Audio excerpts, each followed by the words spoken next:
अस्सलाम वालेकुम ख़वातीन हज़रात, शुरू करते हैं आज का हस्बेहाल। मैं हूँ जिसका मेज़बान जुनैद सलीम। नाज़रीन, हमारे साथ मौजूद हैं वही मरीज़, वही हकीम, वही डॉक्टर और वही सेहत के मसाइल। वही नहीं जुनैद साहब, आज तो मेदे च दर्द हो रही है। देखो डॉक्टर साहब, दर्द मेदे में हो रहा है और दबाव टांग रहा है। आए नहीं पैना, टांग में भी दर्द हो रही है। मैदा तो नहीं दबाया जाता, इन्हों तो दबान दे। आए ईद वाले दिन दा जुनैद साहब मैदा खराब हुआ है। हाय अल्लाह। इतनी सख्त दर्द मैदे की वो हालत है जो आसमानी पंगूड़े पे बैठ के डोली जब नीचे आए तो मैदे में होती है ना जो हालत, वो है मुझे। जुनैद साहब देख ले, मेरे पास कोई भी नहीं तो मुझे लग रहा है मुझे कोई गुदगुदी कर रहा है। आए ईद वाले दिन दा खराब मैदा मैनू नहीं पे पूछते। जुनैद साहब हजारां मरीज आ गए ने। तो ईद भी अस्पताल में ही की तुमने? ईद अद्धी चिड़िया कर गड्डी जे ते अद्धी अस्पताल। जुनैद साहब गलती हो गई, मैं अपने रिश्तेदारों के साथ चला गया चिड़िया घर सैर करने। मेरा एक कजन है जुनैद साहब, उसने उधर से 10 समोसे लिए, कहते चलो बांदरों को आज समोसे खिलाते हैं। जुनैद साहब पहला समोसा उन्हें चुक के सुटिया बांदर अगे, उन्हें नहीं खाता। और थोड़ा जिहा उन्हें सूंघिया तो टपोसी मार के सीखा ते चढ़ गया। मैं इसका जवाब मेडिकल साइंस से देता हूं जुनैद साहब। बंदर एक्चुअली मीठी चटनी से समोसा नहीं खाता, पसंद नहीं करता, लाइक नहीं करता, और चनों वाली चटनी से खाता वो।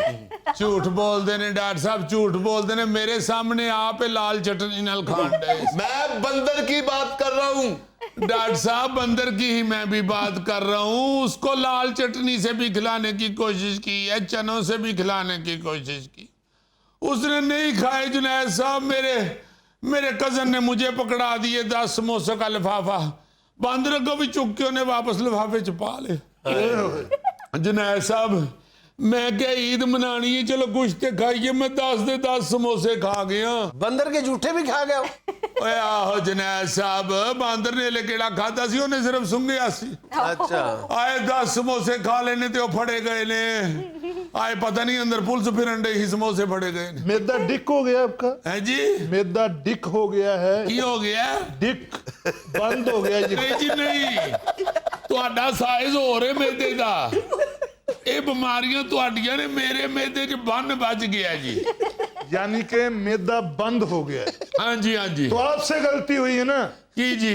साथ पुदीने की चटनी होती तो आपका मैदा फ्रेश हो जाना था। ओ सर जी, ओ तुसी खा जाते हो पुदीने की चटनी के साथ 20 समोसे, मेरा नहीं जी हजम हुंदा। तो कैसे हजम होगा? तुम्हें डॉक्टर ने मना किया था कि तली हुई चीज तुमने नहीं खानी। आ देखो जुनैद साहब, जो हो गया वो तो हो गया, अब जो हुआ है उसका इलाज करें। पिछले रोने रो रहे हैं जुनैद साहब, हजारों मरीज आए हैं इनके पास अस्पताल में ईद वाले दिन। आए सारे मैदे के मरीज थे। इनको चाहिए था जुनैद साहब, इनको पता होता कि पाकिस्तानी है, इन्होंने ईद मनानी है तो इनके मैदे खराब होने हैं। यानी अवाम को कोई ख्याल नहीं करना चाहिए था खाते हुए, कोई एहतियात नहीं बरतनी चाहिए थी। जुनैद साहब अवाम डॉक्टर तो नहीं ना, अवाम को क्या पता है अब समोसे खा ले तो सिर्फ 10 समोसों से ही मैदा खराब। जुनैद साहब, क्या मैं आपसे बात कर सकता हूं? कर ले। जुनैद साहब, मैं आपको बात बताता हूं, एक डॉक्टर होने के नाते एक बात बताता हूं। जी जी। हमारा सब्र देखें, डॉक्टर्स का, नर्स का सब्र देखें। 10 ईदें हो गई हैं, 10 साल हो गए हमें हाय हाय सुनते हुए। ईद भी हम हाय हाय में गुजारते हैं। ईद को कोई म्यूजिक सुनता है, कोई बच्चों की सुनता है, कोई घर वालों की सुनता है, हम इस दीमे की हाय हाय सुनते हैं। जी हाँ। आए तो तुसी केड़ा ओदा हल कट देंदे हो? वैसे कितनी बदकिस्मती की बात है कि हर साल ये तमाशा देखने को मिलता है, सरकारी अस्पताल भर जाते हैं और ना आवाम को शऊर आ रहा है और ना अस्पताल इंतजामिया जो है, सीधी बात है तो खाने पीने का कोई ख्याल ही नहीं करते। डॉक्टर क्या करे? आपके सामने कह रहा 10 समोसे खा गया। नहीं तो गवर्नमेंट को चाहिए, इनको पता है ईद आने वाली है, पाकिस्तानियों ने ईद मनानी है, तो ये पहले ही मैदों का बंदोबस्त करें। मैदों का बंदोबस्त? जुनैद साहब बारिशों से पहले ये गटरों का बंदोबस्त नहीं करते।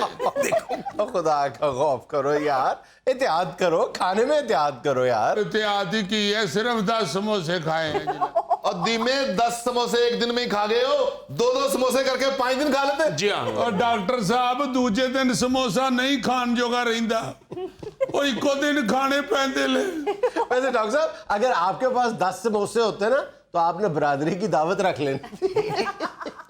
ਡਾਕਟਰ ਸਾਹਿਬ ਸਮੋਸੇ ਇੱਕੋ ਦਿਨ ਹੀ ਮੁਕਾਣੇ ਪੈਂਦੇ ਨੇ ਤੇ ਕਰਾਰੇ ਰਹਿੰਦੇ ਤੁਹਾਨੂੰ ਨਹੀਂ ਪਤਾ ਇਹਨਾਂ ਗੱਲਾਂ ਦਾ मुझे ऐसे बता रहा है जैसे मैंने बेचे नहीं समोसे बेचे नहीं ऐसे बनाता हूँ एक एक बल ऐसे आता है कि 3 कोने उसके ऐसे बनते हैं एक कोना तो बिल्कुल इसके मुंह जैसा है ईद के दिन इन लोगों का बुरा हाल होता है जिनेश सर। नान चने ये लोग खा जाते हैं, जो बाजार में जो चीज बिक रही है वो खा जाते हैं, केक समोसे पकौड़े जो मिल रहा है खा जाते हैं, ठंडी बोतलें पी जाते हैं ये ਉਹ लोग। ਭੈਣ ਮੇਰੀ ਮੈਂ ਤੇ ਇਹਨਾਂ ਚ ਕੁਛ ਵੀ ਨਹੀਂ ਖਾਦਾ। ਮੈਂ ਤੇ 10 ਰੁਪਏ ਵਾਲਾ ਬਰਫ ਵਾਲਾ ਗੋਲਾ ਖਾਦਾ, ਉਹਦੇ ਨਾਲ ਮੇਰਾ ਗਲਾ ਜਾ ਪਿਆ ਬੋਲੀ। ਹੁਣ ਇਹਦਾ ਇਲਾਜ ਨਹੀਂ ਕਰਨ ਦੇ। ਆਏ ਬਰਫ ਵਾਲੇ ਗੋਲੇ ਨਾਲ ਨਹੀਂ ਇਸ ਮਰੀਜ਼ ਦਾ ਗਲਾ ਖਰਾਬ ਹੋਇਆ, ਵੱਡੇ ਚਮਚੇ ਨਾਲ ਖਾਣ ਡਿਆ ਸੀ, ਚਮਚਾ ਮੂੰਹ ਚ ਫਸ ਗਿਆ। ਬਸ ਫਿਰ ਇਹਦੇ ਭਰਾਵਾਂ ਨੇ ਰਲ ਮਿਲ ਕੇ ਚਮਚਾ ਮੂੰਹ ਚੋਂ ਕੱਢਿਆ, ਉਦੋਂ ਦਾ ਇਹਦਾ ਜਬੜੇ ਤੇ ਜਬੜਾ ਚੜ गया। सब इतनी बुरी हालत थी अस्पतालों की ईद वाले दिन, हजारों मरीज वहां तड़प रहे थे और ये लोग अपनी ईद एंजॉय कर रहे थे। झूठ, सफेद झूठ, और सफेद झूठ से मुझे इतनी नफरत है। किसी और रंग का झूठ हो मुझे इतना वो गुस्सा नहीं आता, सफेद झूठ से मुझे बहुत नफरत है। जिन्हें साहब डॉक्टर अपने दिल में दर्द छुपाकर मरीजों का ख्याल करता है। 3 दिन मैंने ईद को ड्यूटी दी है, 3 दिन, और फीस भी नहीं ली। अच्छा हाँ जी, ईद पे फीस नहीं लेते, फितराना ले लेते हैं। बात करने तो मुझे दी में तो भैया भी ले लेते हैं। हाँ नहीं, कोई कस्टर्ड हो, कोई फिरनी हो, अच्छा हाँ, ऐसी चीज नहीं। डॉक्टर हूं एक मैं। हाँ जाहिर है जाहिर। मैं आपको बता रहा हूं कि चांद रात को मेरी मिसेज नाराज होकर चलेगी अपने मैके। इस्लामाबाद नहीं, इस्लामाबाद नहीं, चजरिया। आपके मैसेज तो इस्लामाबाद से बिलोंग नहीं करती थी। हाँ, वो फर्स्ट थी मिसेज। अच्छा वो फिर वो मुझे सूट नहीं करती थी। अच्छा। परफ्यूम बहुत तेज लगाती थी। हाँ मैंने नोट किया था, भाभी वो परफ्यूम का तुम्बा बना के ना रुई का तो कान में रखती थी। जिन्हें सब मेरी बीवी है, कोई कनेक्टर नहीं है बस का। तो मैं बता रहा था कि मैंने बीवी की नाराजगी नहीं देखी, मरीज देखे जी, ड्यूटी दी है। Great great, we salute your spirit. Junaid साहब ये झूठ बोल रहे ने डॉक्टर साहब, मैं सारा दिन अस्पताल दे बेड ते तड़फता रहा। थोड़ा जिहा बेड ते तड़फता सा, फिर थोड़ा जिहा फर्श ते तड़फता सा। मैनू नहीं जे किसी ने भी वेख्या। क्यों तड़पते रहे हो नदीम साहब? 10 कदम चल के आगे मतब पे आ जाते। आ गया था मैं हकीम साहब, मतब बंद था। मैंने आपके घर का दरवाजा खड़का के आपको आवाज मारी थी, अंदर से चाची औरों ने बताया हकीम साहब नु ते आप ऐसा होया है। वकील साहब नु हैजा होया, समझो पूरे शहर पे कब्जा होया। मैं देखता हूँ कि हर ईद पे ये मनाजर देखने को मिलते हैं कि हर दूसरा तीसरा बंदा जो है वो ये बसारखोरी की वजह से मैदे के अमराज का शिकार होता है। कोई किसी को डायरिया हुआ, किसी को कोई मर्ज, लेकिन जरा बराबर एहतियात करने के लिए तैयार ही नहीं है। जुनैद साहब मैं एहतियात की थी, मैं दस समोसे खा के एहतियात किए। नहीं, मैं गलत बयानी नहीं करांगा जुनैद साहब, भावे मैं 10 समोसे खाते नहीं, मैं किनारे ला के खाते। बड़ी एहतियात की है तुमने। और ये फैक्ट ज़हन में रखना चाहिए कि हमने 30 दिन रोजे रखे होते हैं, और अचानक जैसे पानी का बंद खुलता है ना, उस तरह हम खाना शुरू कर देते हैं ईद वाले दिन। इसमें एहतियात करनी चाहिए। जुनैद साहब मैनू रब जानदा जे बसियार खोरी तो नहीं, मेरा मैदा खराब होया। फिर मैनू कोई शै लड़ी है, समोसे च कोई शै ऐसी जेड़ी मैनू लड़ी है।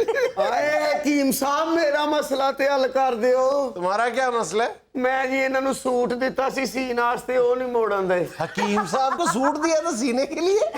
ਹਾਂਜੀ, ਛੋਟੀ ਤੇ ਸੂਟ ਵੀ ਸੀਂਦੇ ਨੇ, ਵੱਡੀ ਈਦ ਆਵੇ ਤੇ ਉਦੋਂ ਕਸਾਈ ਬਣ ਜਾਂਦੇ ਨੇ, ਸ਼ਬਰਾਤ ਆਵੇ ਤੇ ਕੋਈ ਸ਼ੁਰਲੀਆਂ ਪਟਾਕੇ ਲਾ ਲੈਂਦੇ ਨੇ।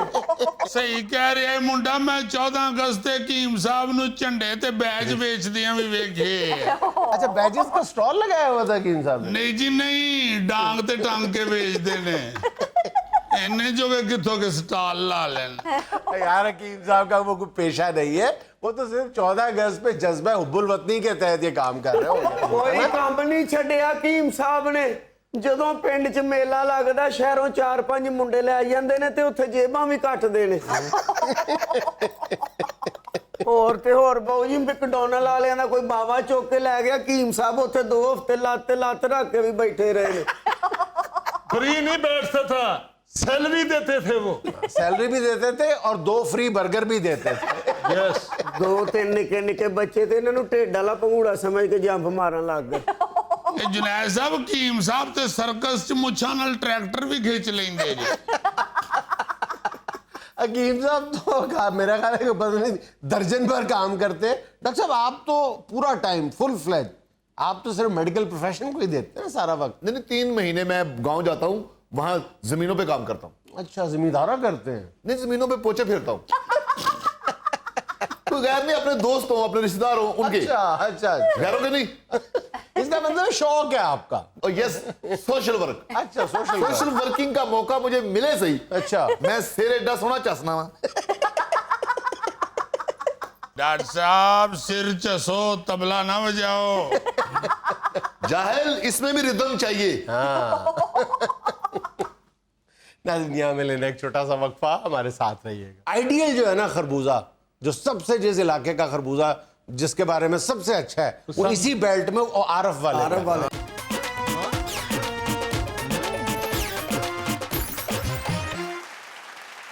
जब भी हमने अपनी पसमानदगी की या पीछे रह जाने की, तरक्की की दौड़ में बात करनी होती है, तो हम ये जरूर कहते हैं कि दुनिया चांद पे पहुंच गई है, हम यही अभी कर रहे हैं। लेकिन दुनिया को चांद पे पहुंचे हुए भी कई दहाइयां गुजर गई हैं, फिर भी हम दुनिया के चांद पे पहुंचने की बात जरूर करते हैं। आज मेरे जहन में आ रहा है कि दुनिया चांद पे पहुंच गई है, हम आज तक इसी चक्कर में फंसे हुए हैं कि हमारा खरबूजा और तरबूज वो लाल और मीठा नहीं निकलता। हाय हाय। हमारे यहाँ सबसे बड़ा गर्मियों का प्रॉब्लम जो है ना, वो गर्मी की शिद्दत से ज्यादा जो मसला है वो ये डिस्कस हो रहा होता है कि यार खरबूजा मीठा ना निकले तो तरबूज लाल नहीं निकले। और अगर ये दोनों चीजें किसी को मिल जाएं तो वो खुशकिस्मत है, और अगर किसी को इसकी पहचान है तो वो चाहे वो साइंटिस्ट क्यों ना हो, उससे भी वो उसकी ज्यादा कदरों मंजिलत है कि यार इसको पहचान है खरबूजे की भी और तरबूज की भी। यार प्रोग्राम के बाद मुझे मिलना, मैं तुम्हें बता दूंगा किस तरह देखते हैं। कोई ऐसी बात नहीं। गुजरात ये खुराक स्पेशलिस्ट पाए गए, लेकिन बड़ी आसान है पहचान। मैं आपको सेकंड में बता सकता हूँ। जी जी जी जी, अल्लाह के फजल से आपका खरबूजा भी मीठा ही निकलेगा और दुआना भी लाल ही निकलेगा। खरबूजे की पहले बताओ क्या पहचान है? खरबूजे की पहचान ये है कि खरबूजे को आप उठा करके ना, उसका जो तला होता है उधर देखे तो वो त्रेड़े सी होती हैं। जो साफ प्लेन होता है वो मीठा नहीं होता, फिकड़ू होता है। हम वो अपनी तरफ से लेते हैं कि यार बड़ा साफ सुथरा है प्लेन, वो फिकड़ू होता है।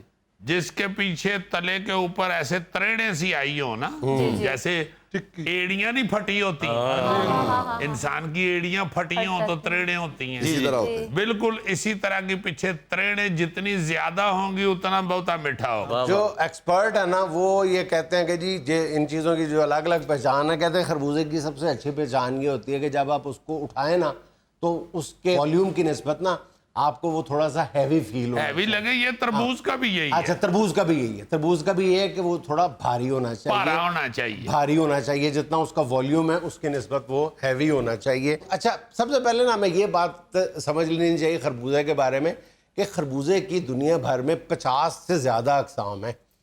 हमारे यहाँ जो खरबूजा सबसे ज्यादा, जिसको हम देसी खरबूजा भी कहते हैं या अपना खरबूजा भी कहते हैं या रावी का खरबूजा भी कहते हैं, टेक्निकली उसको T96 ब्रीड का नाम है खरबूजा। और ये खरबूजा जो है ये शुरू होता है उकाड़ा से लेके मियाँ चन्नू तक। और आइडियल जो है ना खरबूजा, जो सबसे जिस इलाके का खरबूजा जिसके बारे में सबसे अच्छा है, वो इसी बेल्ट में वो आरफ वाले का खरबूजा कहते हैं कि बहुत अच्छा होता है। मार्केट में ये बातें होती हैं कि आरफ वाले का खरबूजा है, लेकिन ये बेल्ट जो है ना उकाड़ा से मियाँ चन्नू तक की, ये खरबूजे के लिए पहचानी जाती है। लेकिन खरबूजा आप जब भी बारिशों के कुछ दिन बाद लेंगे ना तो वो 90% फीका निकलेगा, क्योंकि एक तो मुसलसल गर्मी जो है ना वो खरबूजे को मीठा रखती है। तवातर के साथ काफी दिन अगर गर्मी पड़ गई है, तेज गर्मी पड़ी है, तो उसको खरबूजे को मीठा करना। अगर बारिशें हो गई है ना बीच में और उसके बाद उसकी कटाई हुई है, यानी आपने चुनाई की है उसकी, तो वो खरबूजा ज्यादा चांसेस यही है कि फीका निकले। ये जो मैं तरेड़ों की बात कर रहा हूँ, ये ज्यादा गर्मी जिस खरबूजे को हाँ, लगती है, वो जिस पका हुआ ज्यादा पड़ जाती गर्मी पड़ती है, जी वही वो फट जाता है ना, तरेड़े सी आ जाती है। और वैसे ये भी साथ आप देख लें कि वजन इसका ज्यादा है, ठीक है।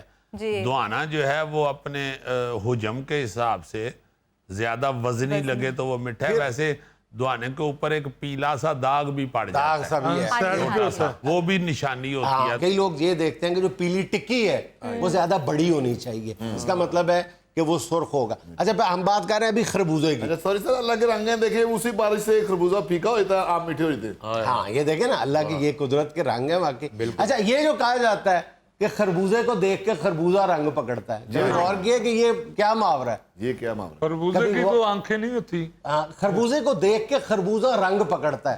तो कहता है खरबूजे की तो आंख, वो देखता कैसे दूसरे खरबूजे को? बात तो बड़ी टेक्निकल है। अच्छा, नहीं, ये जरूरी नहीं है। ਤੁਹਾਡੀਆਂ ਅੱਖਾਂ ਹੈ ਨੀ ਨਾ ਜੀ, ਮਾਸ਼ਾਅੱਲਾ ਲੱਗਦੇ ਤੁਸੀਂ ਵੀ ਖਰਬੂਜ਼ੇ ਹੀ ਹੋ। और बगैर रखा तो खरबूजे ही पड़ी जा रहे हो, रंग नहीं पड़ रहे, खरबूजे ही पड़ी जा रहे हैं। अच्छा, पता क्या है इसको क्यों कहा जाता है? आप अक्सर फल देखें कि वो एक ही शाख पे जो पकता है ना फल जी, वो जरूरी नहीं है कि उसका साइज जो हो या उसका जो पकना है वो एक जैसा हो, रंगत एक जैसी हो। एक ही शाख पे कई फल हैं, ज्यादातर फल जो हैं वो छोटे होते हैं, एक फल बड़ा होता है, एक छोटा होता है, एक ही शाख पे होता है। लेकिन आम तौर पे जो खरबूजा है ना, उसकी एक जो बेल होती है ना, वो कमोबेश जो है वो एक बेल पे, उसके एक तने पे आप समझ लें कि खरबूजों के रंगत जो है ना वो ऑलमोस्ट एक जैसी होती है। अगर एक खरबूजा पकता है तो साथ ही दूसरा खरबूजा, तीसरा, चौथा, पांचवा वो पकना शुरू हो जाता है। इसलिए इसे कहा जाता है कि खरबूजे को देख के खरबूजा रंग पकड़ा। देखने का मतलब अब समझ आ गया? जी जी। अच्छा, अब ये जो 50 किस्में हैं ना, इसमें बड़ी दिलचस्प है। हमारे यहाँ तो ये वही बिकता है जो मैं कह रहा हूँ, जिसको हम देसी खरबूजा कहते हैं।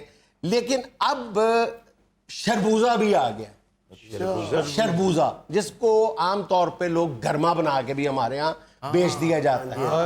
अच्छा, दिस इज शरबूजा, ये सिंध से आता है ज्यादा। अच्छा। और देखिए, बात यह है कि हमने इसमें कोई अगर थोड़ी सी कोई टेक्नोलॉजी का इस्तेमाल किया होता, थोड़ी सी रिसर्च की होती एग्रीकल्चर में, तो हमारे 100% खरबूजे और 100% तरबूज वो मीठे ही निकलते। दुनिया में मीठे ही है ना। बिल्कुल। ये आप यूरोप जाएंगे ना, अब आपको स्पेन का शरबूजा कैंटालॉप भी कहते हैं अंग्रेजी में, और रॉक मेलन भी कहते हैं, स्वीट मेलन भी कहते हैं। ये सारे जो है ना, ये वो शरबूजे हैं जो गर्मे और खरबूजे के दरमियान की कोई चीज है। आपको करी की हुई है। लगता है उस पे ये जो अजीज साहब कह रहे हैं ना कि वो तरेड़े सी आई होती है, वो पूरा वो शरबूजा ही उससे भरा होता है। अच्छा, ये बहुत मीठा होता है शरबूजा। आम तौर पे 70-80% मीठा होता है, एटलीस्ट बिल्कुल फीका कम निकलता है। फिर आपने देखा होगा हनी ड्यू एक होता है, वो बहुत शायद मीठा होता है। हनी ड्यू खरबूजे की एक किस्म, और ये हमारे यहाँ कम होता है, लेकिन दुनिया में हनी ड्यू बहुत ज्यादा है। अगर हमने भी इस पे थोड़ी रिसर्च की होती तो 100% हमारे पास मीठे खरबूजे और मीठे तरबूज निकलते। देखो, बात ये है कि खरबूजा जो है ना, पूरी दुनिया के ऊपर इस पे बड़ी रिसर्चें हुई हैं, बड़ा काम हुआ है, और बड़ा बड़ा मीठा फल अब है दुनिया पे। तो स्पेन ने कब्जा कर लिया है इस पे, ये शरबूजे पे, तो हमारा कैंटालॉप कहते हैं हम। हमारा कितना मीठा खरबूजा था। मेरा मतलब है कि सूरज की बैटरी तो नहीं डाउन हो गई ना। सूरज तो उसी आबोताब से बल्कि ज्यादा गर्मी पड़ती है। अब खरबूजे को ज्यादा मीठा होना चाहिए। असल में ना बीज की तरफ तवज्जो, ना उसकी बीजी की तरफ तवज्जो, तो बस फिर अल्लाह वारसी है। सर जी, एक वो धारी वाला खरबूजा आता है, वो बड़ा मजे का होता है। अब टेस्ट की बात है जी, वो जरा सख्त होता है। आपने देखा होगा कि वो नरम कम होता है, और फीका निकलने के चांस भी कम होते हैं। अगर वो मीठा बहुत ज्यादा, शायद मीठा ना निकले, लेकिन आमतौर पे वो मीठा ही निकलता है। ये बहावलपुर की सौगात, ये आमतौर पे बहावलपुर से आता है। सब्ज रंग और वो बकायदा उसकी वो काशें पहले से बनी होती है, आपको निशान लगा के नहीं काटना पड़ता। अच्छा, खरबूजा पहले इतना महंगा नहीं होता था। खरबूजा आम एक गरीब आदमी की अप्रोच में होता था, खरीद सकता था। अब तो दिन ब दिन हर साल आप देखते हैं कि वो महंगे से महंगा तर होता चला। जैसे ड्राई फ्रूट मूंगफली चलगोजा जो है, ये हर साल महंगा होता जाता है, बिल्कुल इसी तरह। अच्छा, खरबूजा वाला कब महंगा होना शुरू हुआ है? जब लोगों को ये पता चलना शुरू हुआ है कि खरबूजा जो है वो वो सेहत के लिए बड़ा जबरदस्त। फिर लोगों को वाकई पता चलना, लोग जायके के अलावा अब उसको एक हेल्थ दवाई के के तौर सिंबल पे। के तौर पे हाँ भी जी। इस्तेमाल करते हैं या खाते हैं। सर जी मैदे के लिए भी बहुत मैदे के लिए, किडनीज के लिए बहुत अच्छी चीज़ है। अच्छा, पूरी दुनिया में खरबूजा जो है वो इम्प्रूव कर गया है, यानी जैसे उसके मीठा निकलने के चांसेस जो हैं वो ऑलमोस्ट 90 to 100% हैं। जी। लेकिन फिर भी हम अपने खरबूजे को रो रहे हैं कि हमारा खरबूजा मीठा कम निकलता हाँ है। जी। लेकिन तारीख ये बताती है कि खरबूजे की काश्त का बाकायदा आगाज जो है वो हमारे से ही हुआ। यहां से गया फिर पूरी दुनिया में। यहाँ से पूरी दुनिया में गया। क्या बात। बहुत अच्छे। 15वीं सदी में इसकी बाकायदा यानी इसकी काश्त शुरू हुई। वाह जी वाह। लेकिन सारी बातें अपनी जगह भाजी, 100 गल्लां दी इक्को गल, बहू, दामाद और खरबूजा, कोई पता नहीं कि कैसा निकले। बहुत अच्छे। वाह जी वाह। नाज़रीन, यहाँ में लेना एक छोटा सा वक्फा, हमारे साथ रहिएगा। खुदारा ये प्रोपेगेंडा बंद करेंगे, चौधरी बिरादरान में लड़ाई हो पड़ी। लेकिन जो साहब आप अपनी पॉलिसीज वाजे कर दें, अफवाहों का सिलसिला खुद ही बंद हो जाएगा। देखो जी, पॉलिसी तो साड़ी सीधी सीधी है और बिल्कुल वाजिब है। क्या वजारत मिले तो नून लीग जी चले जाओ।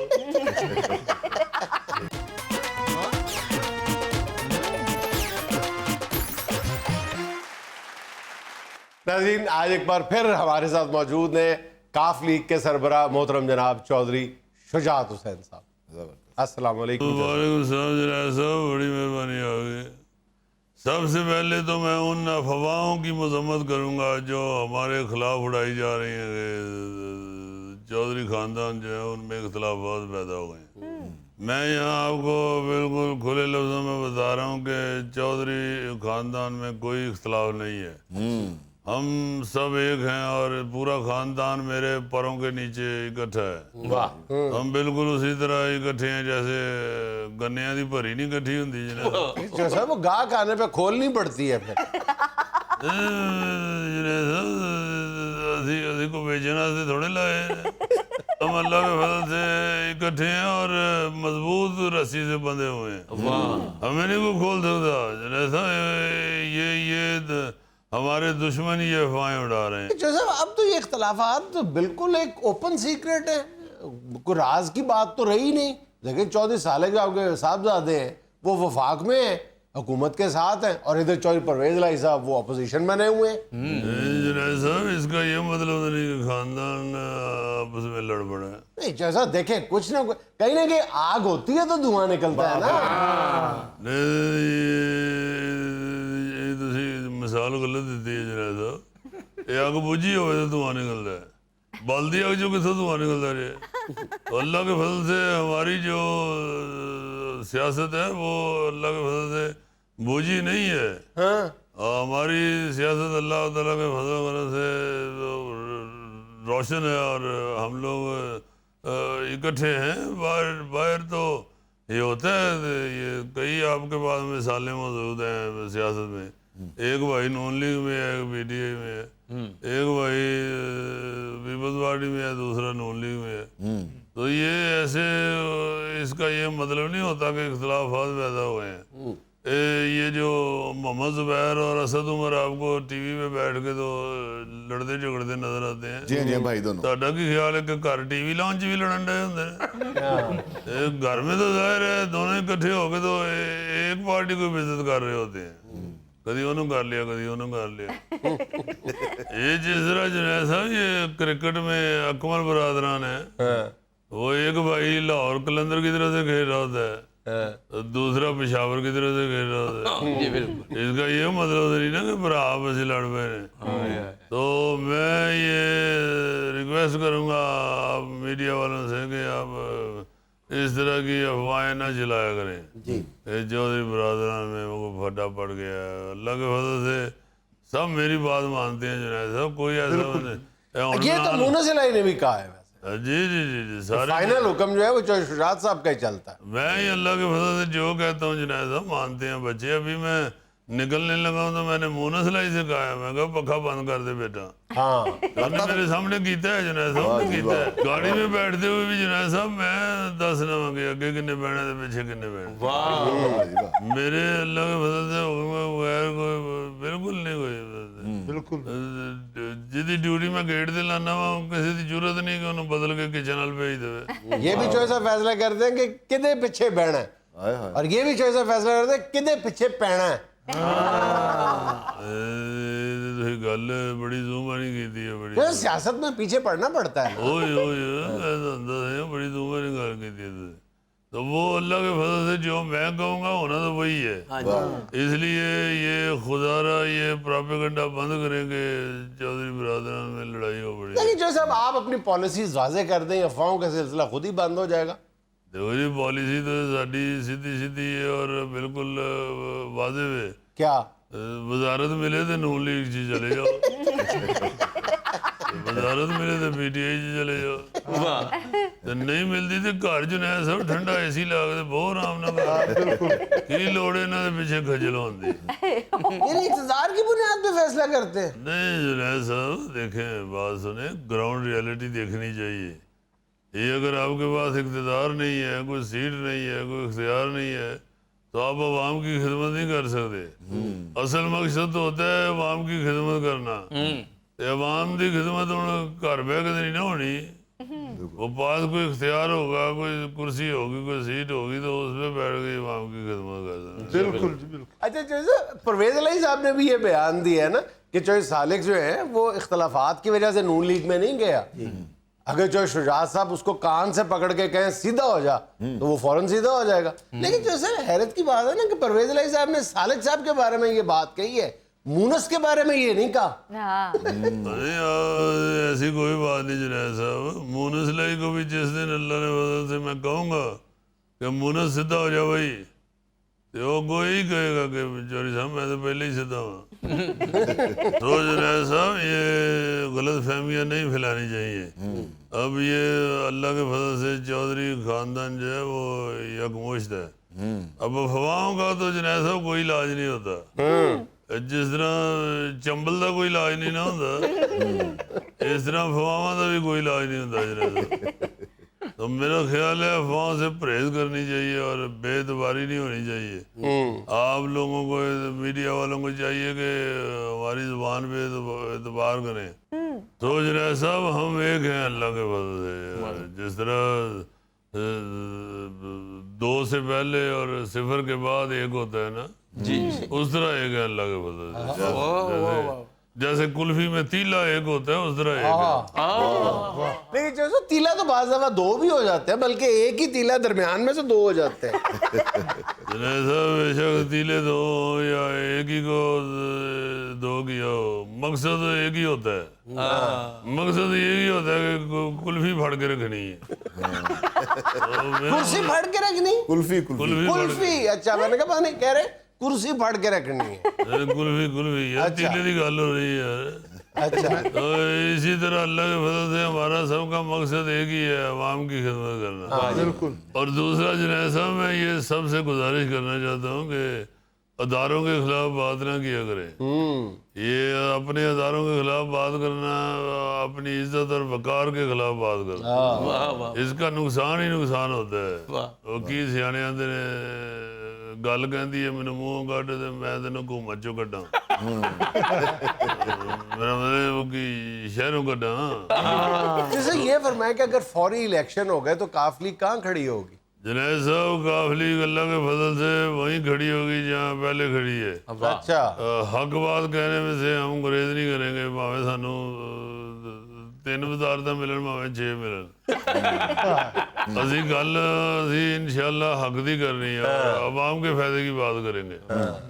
नाज़रीन यहाँ में लेने एक छोटा सा वक्फा, हमारे साथ रहिएगा। बच्चा पाल के देखे कोई फिर समझेगा माँ क्या है। आह भी सुनकर तड़प उठे औलाद से वो चाहत है। माँ वो रहमत है, माँ वो रहमत है।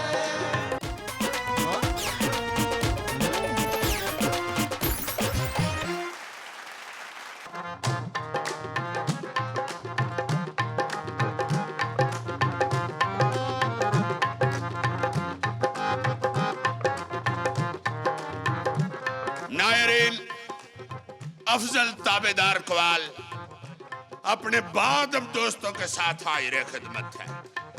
नायरीन आज मदर डे है। हमारे लिए तो हर दिन ही माँ का दिन होता है, मगर चूंकि आज सारी दुनिया मदर डे मना रही है, इसलिए हम भी हल्के फुल्के अंदाज में माओ को खराज तहसीन पेश करना चाहते हैं।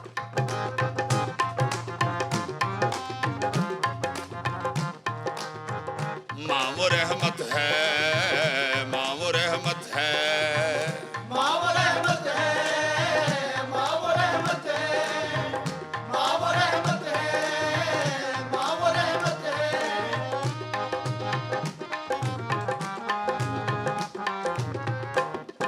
सब दुख दर्द ये बच्चों के खुद अपनी जात पे सहती है। माँ वो हस्ती, रास्ते के सारे कांटे पलकों से चुनती रहती है। माँ वो हस्ती, तपती धूप जमाने की है, तपती धूप जमाने की है, साया माँ का आंचल रे। गोद का रुतबा क्या होगा जब पैरों में जन्नत है। माँ वो रहमत है, माँ वो रहमत है, माँ वो रहमत है, माँ वो रहमत है।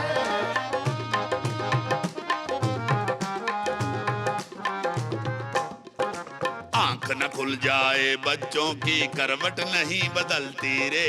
माँ वो हस्ती, खुद ये जाग के गोदी में बच्चों को लिए टहलती रे। माँ वो हस्ती, बच्चा पाल के देखे कोई, बच्चा पाल के देखे कोई, फिर समझेगा माँ क्या है। आह भी सुनकर तड़प उठे औलाद से वो चाहत है। माँ वो रहमत है, माँ वो रहमत है, माँ वो रहमत है, माँ वो रहमत है।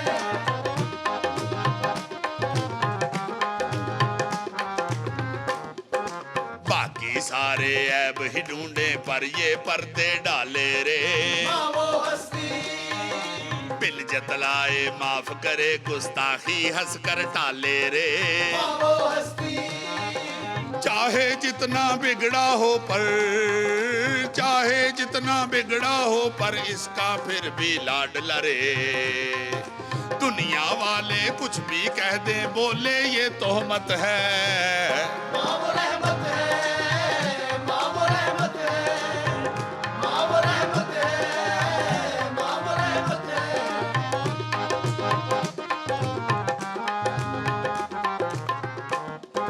घर जिस वक्त भी जाओ उसको रास्ता तकते पाओगे। माँ वो हस्ती, देर से आऊंगा सो जाना लाख उसे समझाओगे। माँ वो हस्ती, फिर भी जागती रहती शब्बर, फिर भी जागती रहती शब्बर, पूछने पे ये कहती है बेटा तुझको ताजा रोटी खाने की आदत है। माँ वो रहमत है, माँ वो रहमत है, माँ वो रहमत है, माँ वो रहमत है।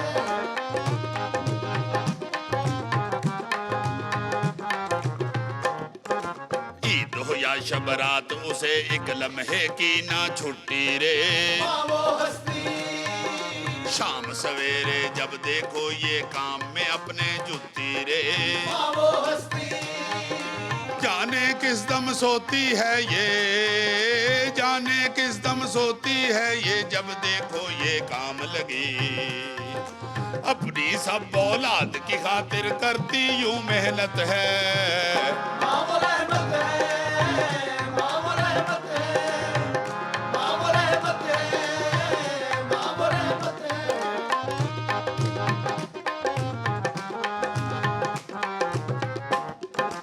आफत और बलाएं इसके होते सब कतराती हैं। माँ वो हस्ती, उनसे पूछो माँ क्या है जिनकी माएं मर जाती हैं। माँ वो हस्ती, और कोई बेगर्ज दुआएं, और कोई बेगर्ज दुआएं दुनिया में कब देता है। नेमतें इसके बाइस हैं, इसके दम से बरकत है। माँ वो रहमत